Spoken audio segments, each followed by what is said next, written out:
The 12 colored students who came down every morning from Foley Hill also had a lot to get used to.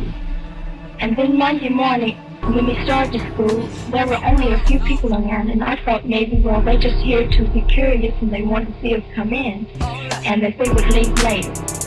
But then on the next day when more people came and a young boy started walking with signs, I began to wonder and think, well, maybe they're not going to accept us like I thought they would. And on Wednesday morning, I almost tried to go back home because there were so many people.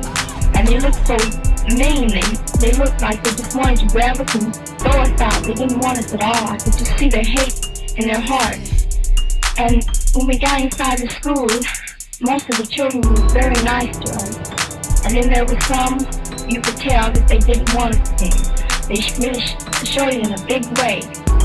They put signs all out us and told us to get out. And they threw paper at us. And they shoved us in the halls. And they threw chalk at us and said all sorts of nasty things.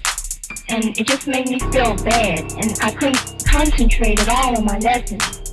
By the thousands, segregationists poured into town to protest school integration and in general make public life miserable for anyone who wasn't on their side. National news crews covered the scene, and by Labor Day weekend, the crowd had grown into a mob that filled the streets and attempted to topple cars carrying Americans as they drove through town.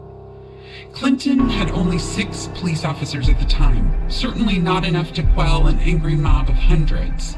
So in a pinch, the mayor gathered up a group of 40 able-bodied male volunteers, mostly local military veterans, some with their own service weapons, and temporarily deputized them to serve the home guard to keep the traffic flowing, protect citizens, and prevent the angry mob from turning into a violent riot. Before the week was over, Clinton authorities obtained a court order forbidding the interference of the integration of Clinton High School. But the mob had already communicated its disregard for court decisions, so it kept growing.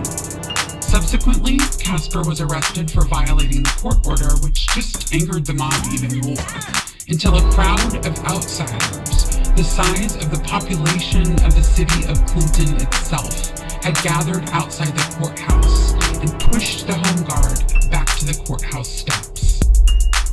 As soon as he learned what was happening in Clinton, Governor Frank Clement decided it was time to intervene. And he didn't waste any time either. The next morning, Governor Clement mobilized the Tennessee